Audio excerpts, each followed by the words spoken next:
Programımız biraz sonra Kur'an-ı Kerim tilavetiyle başlayacak. Ardından selamlama konuşması olacak. Bugün etkinliğimizin ana aktörü sevgili çocuklarımızdır. Sık sık sizinle etkileşim sağlayıp bazı sloganlar atacağız, bazı güzel sözler söyleyeceğiz sevgili çocuklar. Sonra ilahi sanatçıları, Özlem Ajans sanatçıları kardeşlerimiz bizlere ilahiler okuyacaklar. Bu süreçte bazı çocuklarımız aslında birçoğu ayetler, hadisler ezberlemişler. Temsilen de olsa birkaçına burada hediyelerini vereceğiz. Ezan okunacak ve ardından toplu bir şekilde namaz kılacağız sevgili çocuklar. Hava gayet güzel, etraf sanki çiçekler açmış. Bizler de bu güzellikler arasında Kur'an-ı Kerim'i dinleyelim ve programımıza başlayalım. Kur'an-ı Kerim tilaveti için Beha kardeşimizi mikrofona davet edeceğiz. Euzubillahimineşşeytanirracim. Bismillahirrahmanirrahim.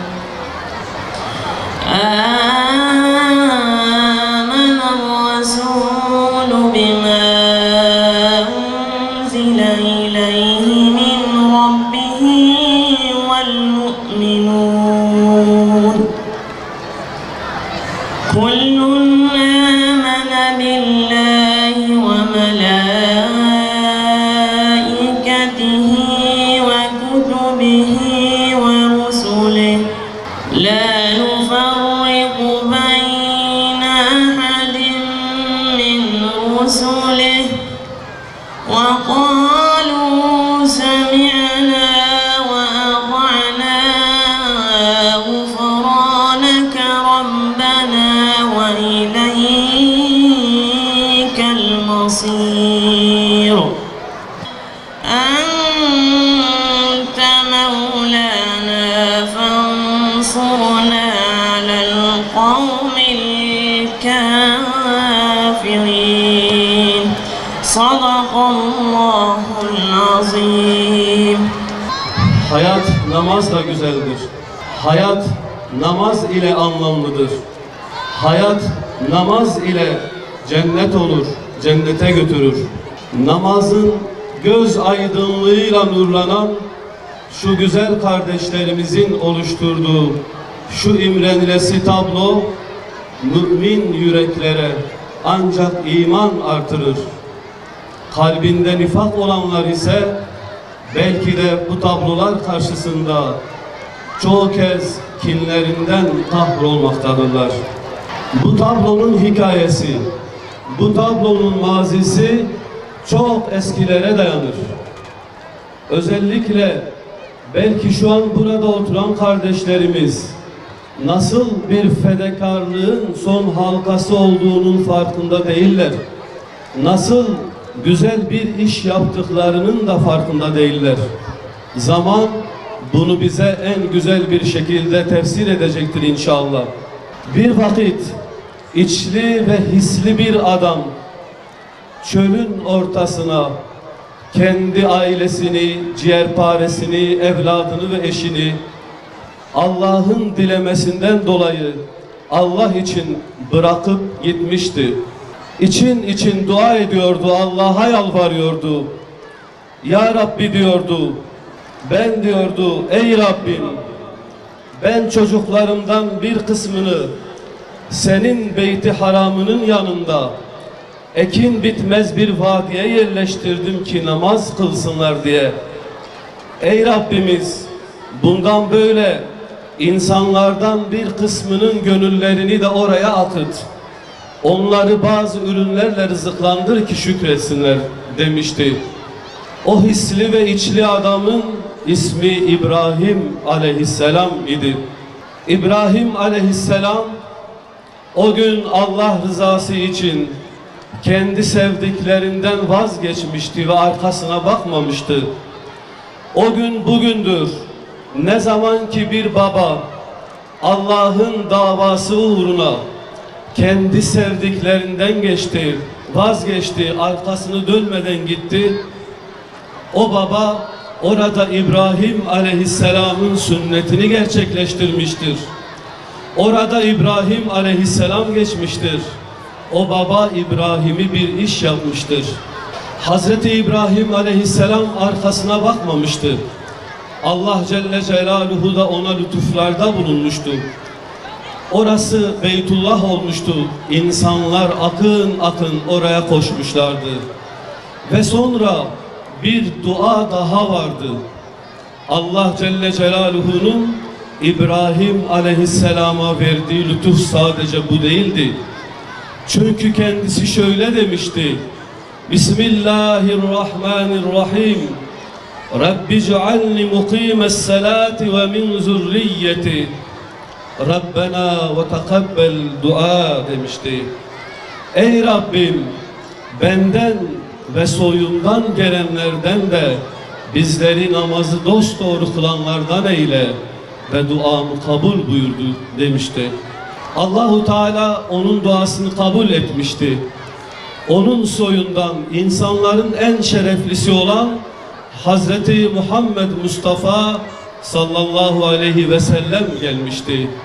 Hazreti İbrahim aleyhisselam Hazreti Muhammed sallallahu aleyhi ve sellem ile şeref bulmuştu, şerefi artmıştı. Hazreti Peygamber sallallahu aleyhi ve sellem de Kabe'de kıyama duranlardan, namaza duranlardandı. Bazen tek başına, bazen annemiz Hatice ile birlikte, bazen Hazreti Ali'miz ile birlikte, ama garip ama kimsesiz 2 kişi veya 3 kişi küfre ve şirke inat haykırırcasına kıyama duruyorlardı. Hakaretlere uğruyorlardı, eziyetlere uğruyorlardı. Üzerlerine deve işkembeleri bırakılıyordu. Yollarına dikenler seriliyordu, yolları ateş gözleriyle engelleniyordu. Ama Allah'ın Resulü sallallahu aleyhi ve sellem vazgeçmiyordu. Ve kendisi de özellikle de bu namazların büyüteceği bir neslin ümidini taşıyordu. Hazreti Ali'lerin, Hazreti Ammar'ların, Hazreti Bilal'lerin, Hazreti Musab'ların büyümesini bekliyordu. İşte değerli kardeşlerim, kıymetli ağabeylerim, annelerim, babalarım, bu namazlarımız Hazreti İbrahim aleyhisselamın adanmışlığı üzerinden bizlere miras kaldı. Bu namazlarımız Hazreti Muhammed sallallahu aleyhi ve sellemin samimiyeti üzerine bizlere miras kaldı. Bu namazlarımız garip ve kimsesizlerin yetimliği üzerinde bizlere ulaştı. Bunları çok iyi biliyorsunuz, benden daha iyi biliyorsunuz. Ama İslam tarihinin namaz ile ilgili mücadelesi burada bitmemişti. Tarih boyunca her devirde, her dönemde namaz için bedel ödeyenler vardı. Ancak ben dikkatlerinizi yakın tarihimize, 28 Şubat sürecine de çekmek istiyorum. Çünkü özellikle öyle bir dönemde, ortaokul, lise yıllarında öğle namaz ile ilgili, namaz kılma ile ilgili sıkıntılar yaşadık ki özellikle bizim yaşımızda olanlar o 28 Şubat sürecinin zulüm dolu günlerinde okullarda çok sıkıntılar çektiler. Çünkü okullarda mescitlerin olmadığı, namaz kılmanın bir fişlenme sebebi olduğu günlerdi. Sınıflarımızda masalarımızı kıbleye yönlendirip hızlıca namazlarımızı kıldığımız, bir arkadaşımızı da koridoru gözetlemesi için bıraktığımız zor günlerdi. Cuma namazı dönüşlerinde elinde sopa ile okul kapısında bizleri bekleyen okul idarecilerini gördük. Namaza gitmek için, cuma namazına gitmek için çoğu kez okul duvarlarının üzerinde atlarken elbiseleri tellere takılıp elbiseleri yırtılan bir nesildik. İşte bütün bunlara rağmen asla ve asla namazımızdan vazgeçmedik. O günlerde dilimizde bir ezgi vardı. Belki söylediğimde kıymetli kardeşlerim, ağabeylerim hatırlarlar. Bugünlerin hayalini ve özlemini taşıdığımız bir ezgiydi. Şöyle diyorduk, ruhuma saplanır hançeri zamanın, alır düşüncelerimi sonsuza götürür ve bir çağlayan coşar yaralı gönlümde, katar da önüne hakka götürür. Bir gün gelir, yürür dağlar, şehre yürür. Bir gün gelir, hazan çiçeklerimiz büyür. Bir gün gelir, meydanlara güller dökülür. Bir gün gelir, bir gün gelir. O gün söylediğimiz bu ezgi, bugünün özlemini yansıtan bir ezgiydi. Şimdi bizler de buradan özellikle gelecek çağa bir bakış olsun diye o günün ezgisine bir atıfta bulunup sözlerimi bitireceğim. Bir gün gelir, namaza duran bu yiğitler, bu topluma özlenilen İslam adaletini getirir. Bir gün gelir, sizlerin açtığı bu çığır fevç fevç dalgalanır, mazlumlara yeniden umut olur. Bir gün gelir, sizin adınız Selahaddin olur, feryadınız Kudüs'e varır, Aksa'yı kuşatır. Bir gün gelir, hüzün dolu hicretlerin ardından Mekke'ye fetih yoluna düşersiniz. Bir gün gelir, Diyarbakır kalesinde yükselen sesimiz olursunuz. Hüseyinlerin ümit beslediği gençler olursunuz ve yıkarsınız zulmün kara çadırını.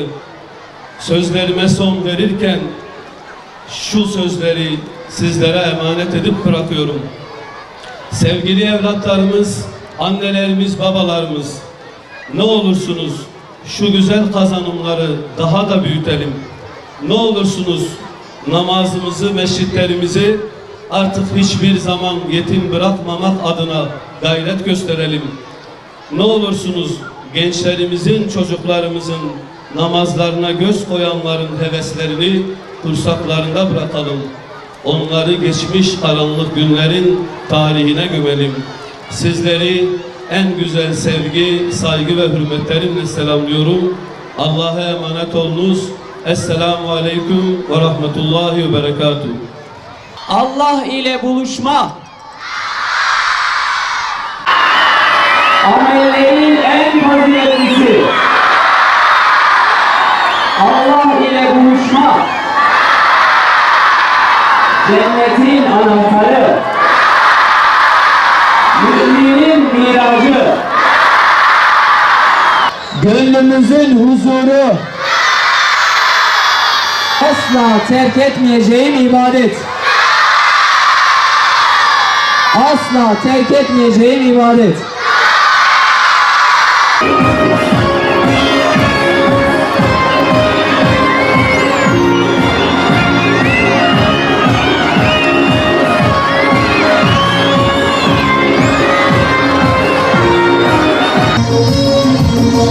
Biz Kur'an'ın hadimleri, pür imamı bezindeniz.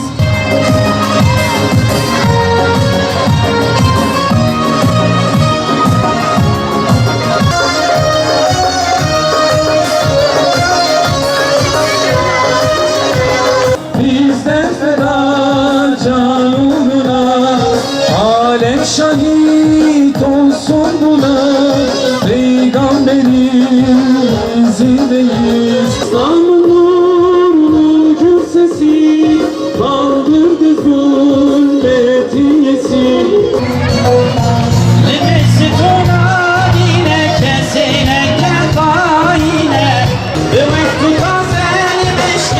Şeytane kardeşim, Veronik'inler ve Cigül'ün hak ve patışkin.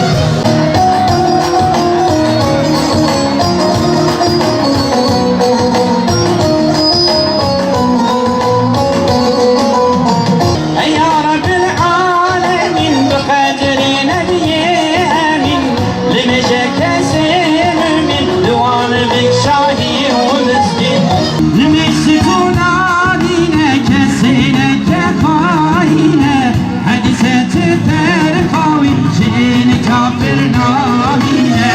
Üç. Maşallah. Tamam, biz bu işi öğrendik artık. namaz kılıyoruz. Bismillahirrahmanirrahim. İnnemâ veliykumullahu ve rasûluhu vellezîne âmenullezîne yukîmûnessalâte ve mimmâ razaknâhum yunfikûn. Sizin dostunuz ancak Allah'tır, Resulüdür, iman edenlerdir. Onlar ki Allah'ın emirlerine boyun eğerek namazı kılar ve zekatı verirler. Bismillahirrahmanirrahim. Ve akimus salate ve atuz zekate verke'u ma'er raki'in. Rahman ve Rahim olan Allah'ın adıyla namazı tam kılın, zekatı hakkıyla verin. Rükû edenlerle beraber rükû edin. Bismillahirrahmanirrahim. Ellezîne yukîmûnesselâte ve mimmâ rezaknâhum yunfikûn. Rahman ve Rahim olan Allah'ın adıyla onlar namazlarını dosdoğru kılan ve kendilerine rızık olarak verdiğimizde Allah yolunda harcayan kimselerdir. Hanzala bin Rebi anlatıyor. Allah Resulü'nü şöyle derken işittim. Rükûları, secdeleri, abdestleri ve vakitlerine riayet ederek 5 vakit namazını kılmaya devam eden ve bu 5 vakit namazın Allah katından gelen bir emri hak olduğunu kabul eden kimse cennete girer. İbn-i Mesud radıyallahu anh şöyle rivayet ediyor. Bir adam Peygamber Efendimiz aleyhissalatu vesselama amellerin en faziletlisi hangisidir diye sordu. Efendimiz aleyhissalatu vesselam vaktinde kılınan namazdır diye buyurdu. Muaz bin Cebel radıyallahu anh anlatıyor. Hazreti Peygamber ile bir yolculuktaydım. O şöyle buyurdu. Dinin başı İslam, direği ise namazdır. La ilahe illallah. Eşhedü en la ilahe illallah. Eşhedü enne Muhammeden Resulullah.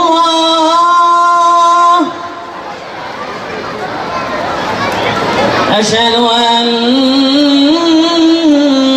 محمدا رسول الله حي على الفلاح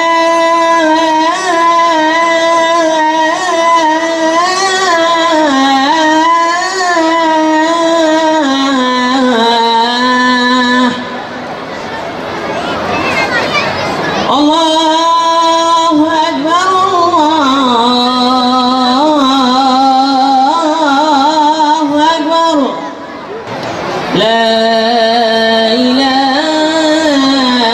إلا الله سيدنا محمد وعلى آل سيدنا محمد الله أكبر الله أكبر أشهد أن لا إله إلا الله أشهد أن محمدا رسول الله حي على الفلاح قد قامت الصلاة قد قامت الصلاة سيدنا محمد الوسيلة والفضيلة والدرجات الرافعة آت سيدنا محمدا الوسيلة والفضيلة وبعث مقاما محمودا الذي وعدته إنك لا تخلف الميعاد آمين والحمد لله رب العالمين. بسم الله الرحمن الرحيم. الحمد لله رب العالمين الرحمن الرحيم مالك يوم الدين غير المغضوب عليهم ولا الضالين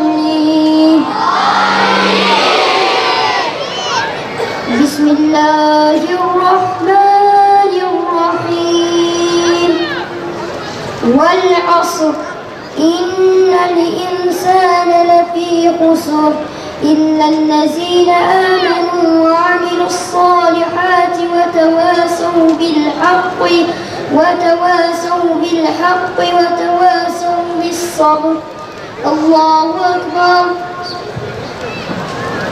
سمع الله لمن حمده. الله أكبر. الله أكبر. الله أكبر. الله. إياك نعبد وإياك نستعين اهدنا الصراط المستقيم. بسم الله الرحمن الرحيم. ألم تر كيف فعل ربك بأصحاب الفيل ألم يجعل كيدهم في تضليل وأرسل عليهم طيرا أبابيل ترميهم بحجارة من سجيل فجعلهم كعصف مأكول. الله أكبر. سمع الله لمن حمده.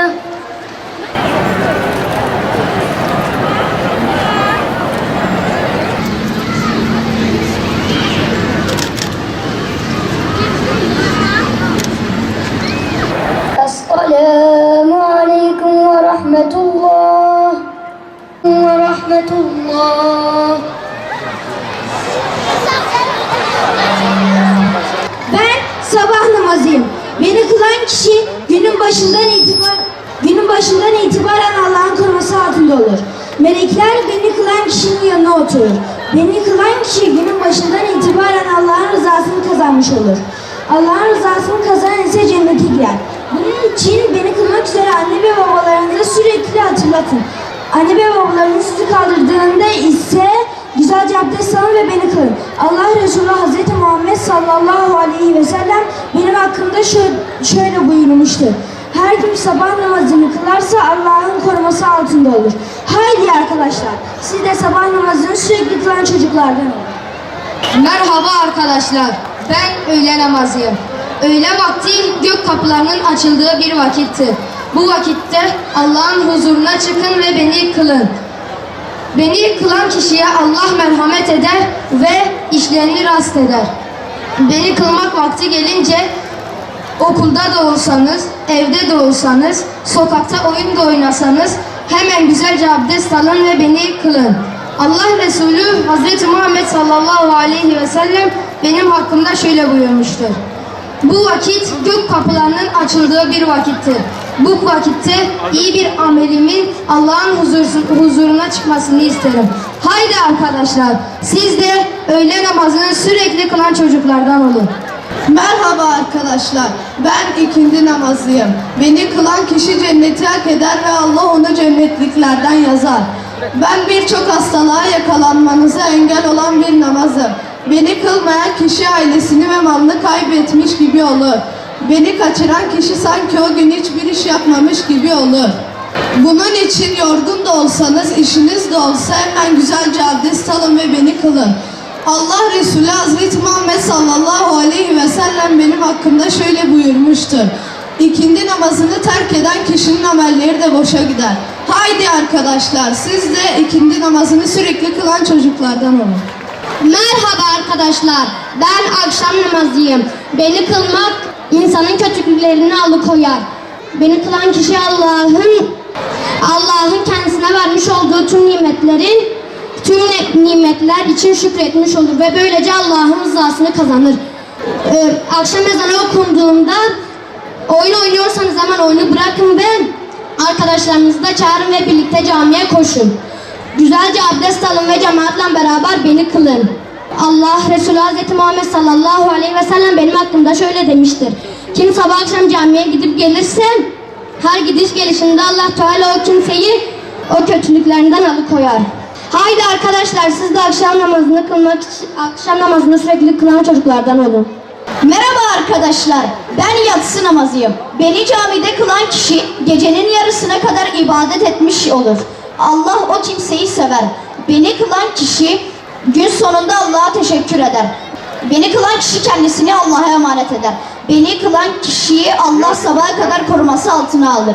Beni kılan kişinin gecesi hayırlı ve bereketli olur. Şeytan ona yaklaşamaz. Bundan dolayı yatsı ezanı okunduğunda siz de camiye gidip namazınızı kılıp evinize geri dönün. Hazreti Muhammed sallallahu aleyhi ve sellem benim hakkımda şöyle buyurmuştur. Yatsı ezanı girdiğinde kim camiye gidip cemaatle namaz kılırsa o kişi gece yarısına kadar namaz kılmış gibi sevap alır. Haydi arkadaşlar, siz de yatsı namazını sürekli kılan çocuklardan olun. Namazın bu kadar güzelliği varken tabi namaz bir de camide daha da güzelleşiyor. Hem hadis-i şerifte gördük kardeşlerimizi dinledikten sonra hem de zaten buradaki birçok kardeşimiz camilerde namazını kılmaya, özellikle akşam yatsı namazını kılmaya dikkat ediyor. Mus'hab Çiftçi. Musab Çiftçi kardeşimizi bir alkışlayalım o zaman.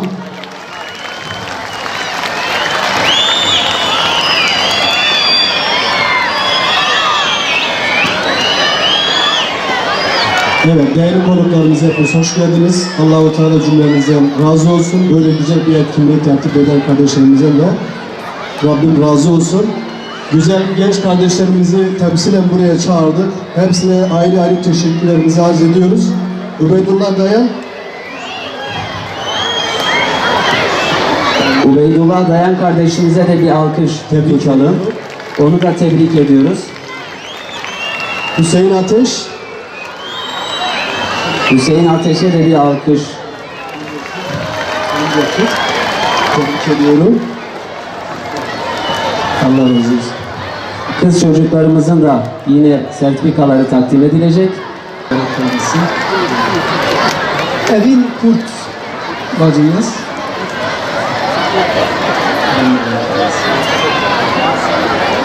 Nisa Nilüfer. Nisa tebrik ediyorum.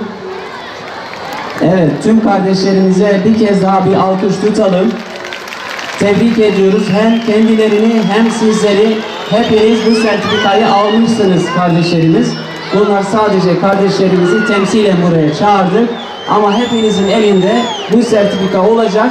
Anne babanıza söyleyin, güzelce bir çerçeveletsin, odanıza alsın. Bu sizin namaz sertifikanızı. İnşallah cennette de bu sizin cennet tapunuz olacak. Namazı sürekli kılarsak inşallah.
Önderiniz peygamber.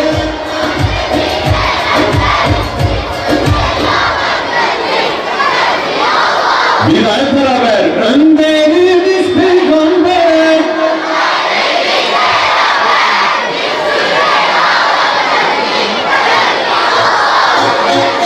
La ilahe illallah Muhammed.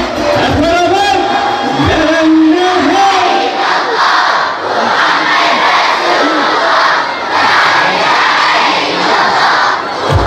Daha bir daha. La ilahe illallah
Maşallah, barakallah, ağzınıza, yüreğinize sağlık.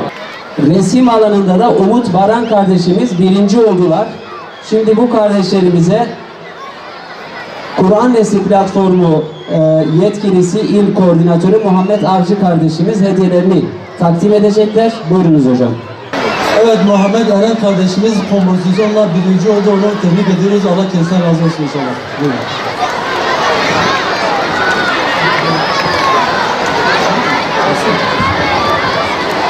Umut Baran kardeşimiz de resim alanında birinci olmuş. Aferin ona. Allah ona razı olsun.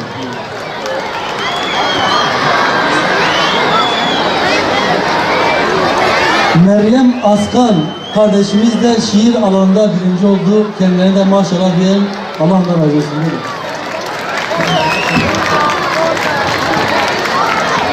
Hemen seccademi serdim. Aşkla namaza durdum. Çünkü bilirim namaz Allah'la buluşmaktır. Kötülüklerden korunmaktır. Camiye gideceğim. 5 vakit namazımı kılacağım. Bilin ki hayat namazla güzel. Ağzınıza sağlık. Çok teşekkür ediyorum. Şimdi dua edeceğiz. Hamd, alemlerin Rabbi olan Allah'a, salat ve selam yaratılmışların en şereflisi olan Hazreti Muhammed Mustafa sallallahu aleyhi ve sellemin üzerine olsun. Ey güzel Allah'ım, ellerimizi sana açtık. Senin ilmin, kudretin, ikramın ve şanın yücedir. Senden başka gidecek kapımız yoktur. Yalnız sana ibadet eder ve yalnız senden yardım isteriz. Bizi, annemizi, babamızı, kardeşlerimizi, abilerimizi ve bütün Müslümanları affeyle. Çünkü sen affetmeyi çok seversin. Ey yerleri ve gökleri yaratan, gizli ve açık her şeyi hakkıyla bilen, mülkün ve saltanatın ve bütün varlıkların sahibi olan Yüce Allah'ım, annem ve babam beni küçükken terbiye edip yetiştirdikleri gibi sen de onlara merhametinle muamele et. Onları razı olduğun kullarından eyle. Dualarımızı kabul buyur. Bizlere hakkı hak olarak gösterip hakka tabi olmayı, batılı da batıl olarak gösterip batıldan uzaklaşmayı nasip eyle. Bizi senlerden eyle. Amin, amin, amin. Ve selamun alel mürselin. Velhamdülillahi Rabbil alemin. El Fatiha.